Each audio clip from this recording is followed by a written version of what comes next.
Thanks very much for staying with us. Time now for Eye on Africa with me, Georgia Calvin-Smith. Tonight, the governor of the Nigerian state of Katsina tells locals to arm themselves rather than rely on the government to help tackle ongoing attacks by armed gangs. Also, it's been a tough year for Mali in the 12 months since the first of two coups that led to an assassination attempt on the current interim leader. Colonel Assimi Goïta promises to stick to plans for democratic elections next year.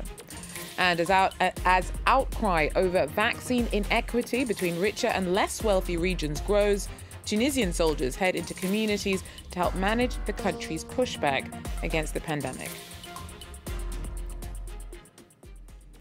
But first, a Nigerian governor has told communities repeatedly raided by armed gangs to arm and defend themselves. Aminu Masari from the state of Katsina blamed locals for giving in to attackers too easily and said that security isn't just the government's responsibility. The country's seen an uptick in insecurity, including a rash of kidnappings for ransom. Samuel Okoye tells us more. Governor Aminu Masari of Katsina State was very clear in his message to the people. He said the people should pick up guns and protect themselves from the activities of bandits. The governor said it is morally wrong for the people to sit back and allow bandits to take control of their lives. The bandits are a group of well-armed men who have been involved in mass abduction of school children, kidnapping people to collect large sums of money as ransom. They've been involved in robbery. They've been involved in murder. Virtually all parts of Nigeria and the federal capital, Abuja, are affected by the activities of these bandits. It is clear to many that the Nigerian government and security agencies are having problems containing the activities of these bandits. Katsina State is the home state of the president, and for many, if the president cannot secure his own state, then he cannot secure other parts of Nigeria. As if to make a mockery of the president, last December, bandits have invaded the state while the president was there and abducted about 300 school children. Those in authority are shifting the blames on the victims of these crimes. They said because the people are not fighting back, then it is getting the criminals emboldened. The governor of Katsina State said this in the statement he issued, that the people are not doing enough, and that is giving the bandits the excuse to continue to do the opportunity to continue to carry out their criminality. A number of government officials have said it in the past, like the defense minister, Bashir Magaji. He said the security of the people should be in the hands of the people, and he asked the people to defend themselves. With government and other security agencies admitting that it's been difficult protecting the people, a wrong signal has been sent to the bandits that government is having problems protecting them, and for them, it should be business as usual. Sam Olukoya there for us.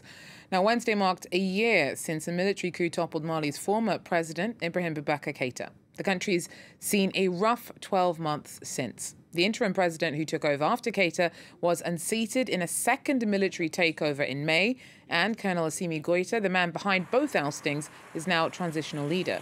Now, he survived an assassination attempt in July. Despite the tumultuous political landscape and an ongoing jihadist insurgency, Goïta this week said that he is committed to holding transparent elections next February. Malians are still hoping that he can deliver on his promises of stability. These military people who came to help us found out that the country was ruined. When a country is ruined, you have to give these people time to pull it out of the hole. You have to give these soldiers time to work. As far as the outcome is concerned, I would say we have to wait and we have to hope.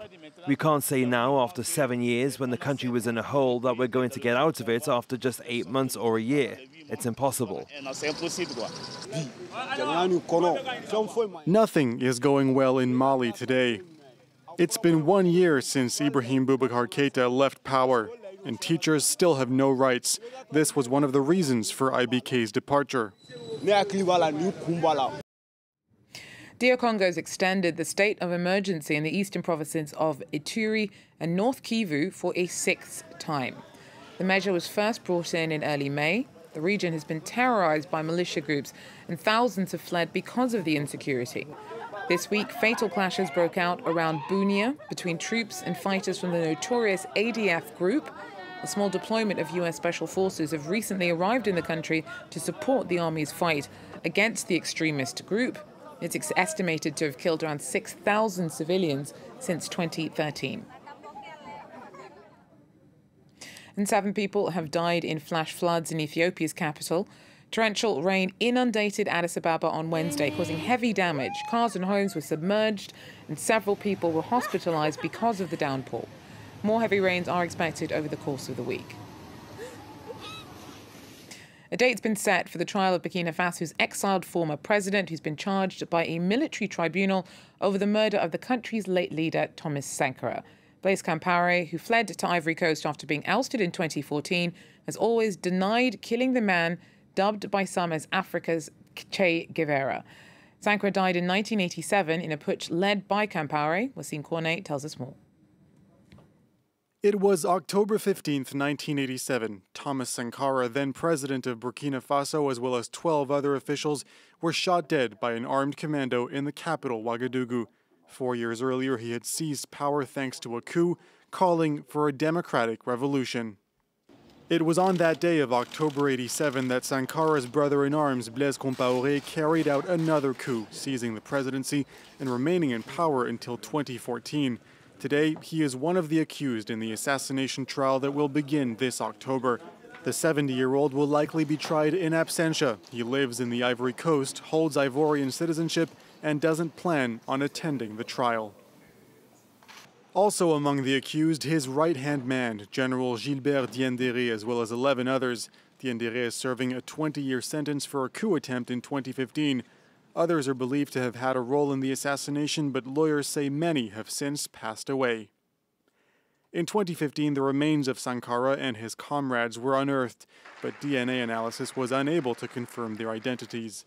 That is why the 14 people who will soon be on trial have also been charged with the concealment of corpses. Mr. President. The World Health Organization said that it's shameful that wealthy countries are rushing to offer COVID-19 vaccine booster shots to their populations, whilst millions around the world have yet to be immunized at all. The organizations pointed out that there is little evidence that extra jabs are needed by those already fully vaccinated.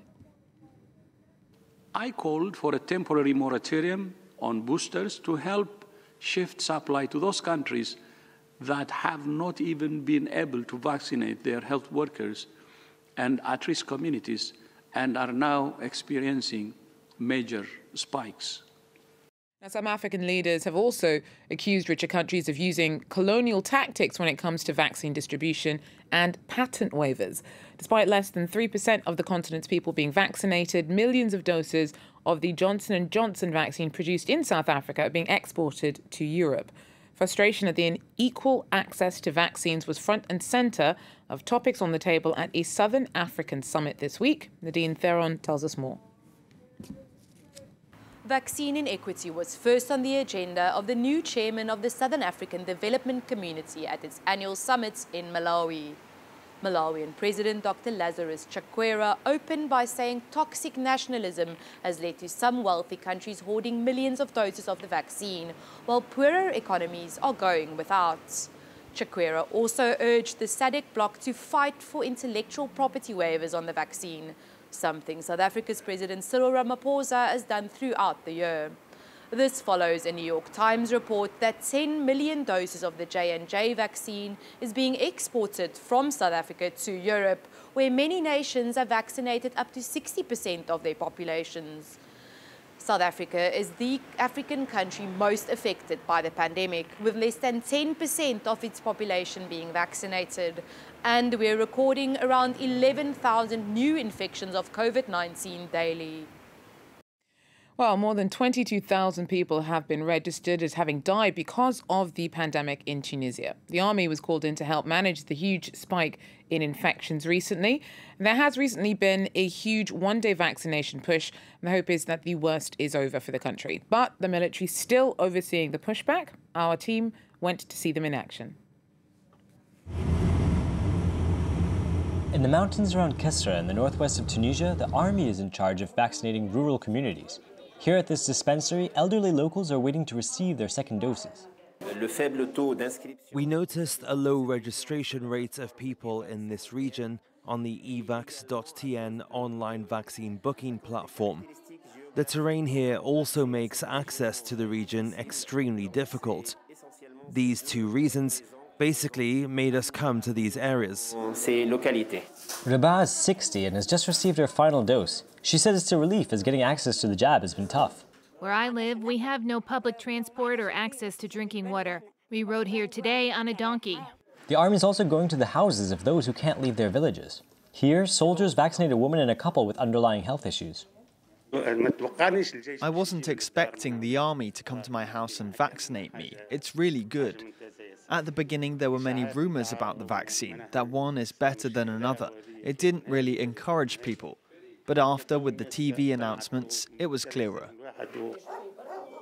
The military alone was able to vaccinate nearly 75,000 Tunisians in mostly rural areas in 1 month. The army also headed into hospitals during an infection spike in June. In the central city of Kairouan, a hospital which was full when we filmed a month ago is now practically empty, a good sign.